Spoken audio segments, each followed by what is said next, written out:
అట్లాగే సొంత మంత్రులు క్యాబినెట్ సహచరులు స్పష్టంగా చెప్తున్నారు, మా మంత్రులు పైసలు తీసుకుంటారు లేకపోతే ఫైళ్ళు కదలై అని చెప్పి పాపం నిజాయితీగా ఒప్పుకుంటున్నారు.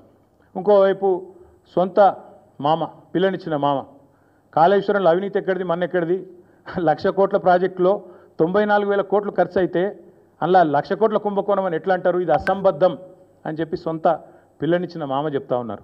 కాబట్టి ఫ్రస్ట్రేషన్లో రేవంత్ రెడ్డి గారు ఏవేవో చేస్తుంటారు, ఏవేవో లీకులు ఇచ్చి ఏదో రకంగా మీడియా మేనేజ్మెంట్ చేసి నేషనల్ హెరాల్డ్ కేసులో ఛార్జ్షీట్లో పేరు వచ్చిన కొన్ని పత్రికలు అయితే రాయలేదు. మాకు చాలా ఆశ్చర్యంగా ఉంది, ఎంత బాగా కవర్ చేసుకుంటూ వస్తున్నారంటే రేవంత్ రెడ్డి గారిని, చాలా ఆశ్చర్యంగా ఉంది, ఇట్లా కూడా చేయొచ్చా అని. అంటే ఇంత పెద్ద కేసులో ఇంత పెద్ద మ్యాటర్ వస్తే, ఒక ముఖ్యమంత్రి పేరు వస్తే ఇదే కేసీఆర్ గారి పేరుంటే రాకపోదురా? ఇదే కేసీఆర్ గారి పేరుంటే కోతికి కొబ్బరి చిప్ప దొరికినట్టు కొంతమంది సంబరాలు చేసుకుంటూ పేపర్ల నిండా తాటికాయ అంత అక్షరాలతో రాసేటోళ్ళు ఇలా రేవంత్ రెడ్డి గారికి కవరింగ్ ఇచ్చేందుకు చాలా కష్టపడి కాపాడుతున్నారు.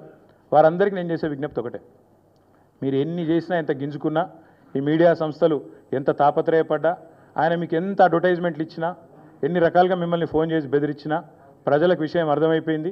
ఈయన ఒక లొట్టపీసు ముఖ్యమంత్రి, ఈయనతో ఏం కాదు అని అర్థమైంది. కాబట్టి మీరు కూడా దయచేసి నిష్పక్షపాతంగా వార్తలు ప్రజలకు చెప్పండి. లేకపోతే సోషల్ మీడియా ఉంది, మీరు చెప్పినా చెప్పకపోయినా సోషల్ మీడియా ద్వారా ప్రజలకు అన్నీ తెలుస్తాయి. తెలియదు ఇక మేము పిల్లి కదా కళ్ళు మూసుకొని పాలు తాగితే తెలియదు అనుకుంటుంది అన్నట్టు, మేము రాయకపోతే వార్తనే కాదు, మేము రాయకపోతే మేము నొక్కేస్తే ఎవరైనా కూడా వాస్తవాలు చెప్తున్నాం. మీకు అబద్ధం అనిపిస్తే నేనేం చేయాలి? కానీ చాలామంది రాస్తలేరు, మరి ఏం చేయాలి? మరి మా బాధ మేము చెప్పుకోవాలి కదా, ప్రజలకన్నా చెప్పుకోవాలి కదా. కాబట్టి మీరు అట్లా అనుకొని మీ భ్రమల్లో ఉన్నంత మాత్రాన మీరు చేయగలిగేది ఏం లేదని కూడా చెప్తూ సహకరించే మిత్రులకు థ్యాంక్ యూ.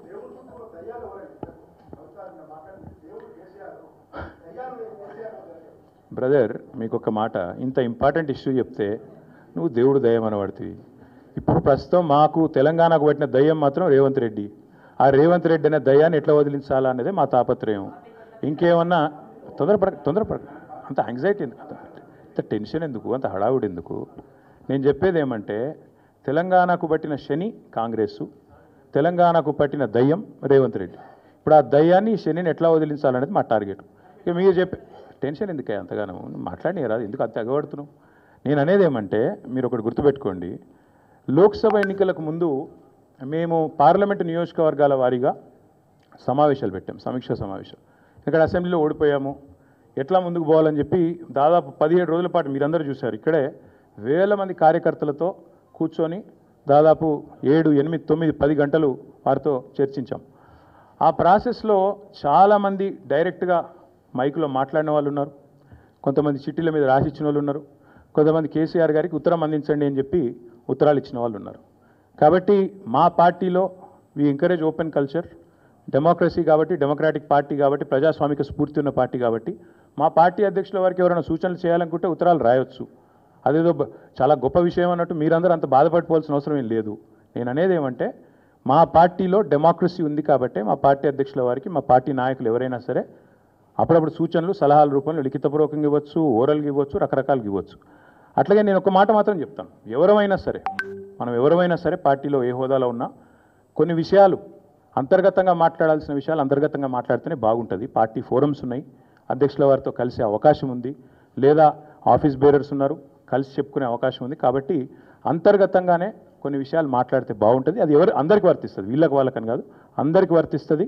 తప్పకుండా ఎవరమైనా ఒకటే, ఈ పార్టీలో అందరం కార్యకర్తలమే, అందరికీ కూడా ఇదే సూత్రం వర్తిస్తుంది. కాబట్టి మీరు కూడా దయచేసి ఇంత ఇంపార్టెంట్ ఇష్యూ మాట్లాడితే దీన్ని మళ్ళీ మీరు, నాకు తెలుసు మీ సంగతి, you are intelligent, unfortunately I'm also intelligent. కాబట్టి నేనేమంటానంటే, మీరు ఏం పెడతారో, మీరు ఏం హెడ్డింగ్ పెడతారో తెల్లారు నాకు తెలుసు, మీ బాధలు కూడా నాకు తెలుసు, మీ మేనేజ్మెంట్లోకి ఉండే అవస్థలు నాకు తెలుసు, రేవంత్ రెడ్డి గారి ఒత్తిళ్లు తెలుసు. కాబట్టి నేను ఎక్కువ చెప్పను, ఒకటి మాత్రం చెప్తాను, మా పార్టీలో డెమోక్రసీ ఉంది, మా పార్టీలో సలహాలు, సూచనలు ఎవరైనా ఇవ్వచ్చు, ఎట్లా అయినా ఇవ్వచ్చు. గతంలో పార్లమెంట్ సమావేశాల సందర్భంగా లేఖలు వచ్చినాయి, సూచనలు వచ్చాయి, అట్లే వచ్చినప్పుడు వాటిని ప్రజాస్వామికంగా స్వీకరిస్తాం. థ్యాంక్ యూ, మీ అందరికీ థ్యాంక్ యూ. నేషనల్ హెరాల్డ్ విషయంలో ఏమైనా అడగదలుచుకుంటే బ్యాక్ టీవీ కానీ ఇంకో టీవీ కానీ అడగచ్చు. నేషనల్ హెరాల్డ్ విషయంలో ఏమైనా మాట్లాడదలుచుకుంటే మాట్లాడండి, చెప్తాను. మిగతా విషయాలు ఆల్రెడీ నేను చెప్పాను, అంతకంటే ఎక్కువ చెప్పాల్సిన అవసరం.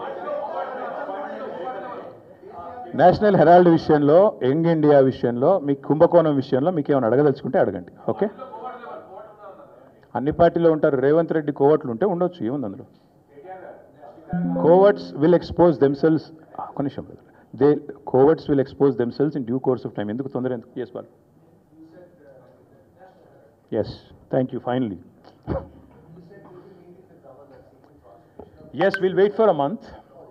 We'll wait for a month. No, we'll wait for a month. Let's see if the Enforcement Directorate or Government of India will actually move, because this is a serious matter. Where already the leader of opposition of the country, Lok Sabha floor leader, or not floor leader, but opposition leader, has been named. So therefore, we'll have to wait and see what action they'll pursue if they don't. Because not just Mr. Rahul Gandhi, but Mr. Revanth Reddy, Mr. D.K. Shivkumar, many of them have been named. But so far, everybody's been tight-lipped, both Government of India and also Mr. Revanth Reddy and Rahul Gandhi. So we'll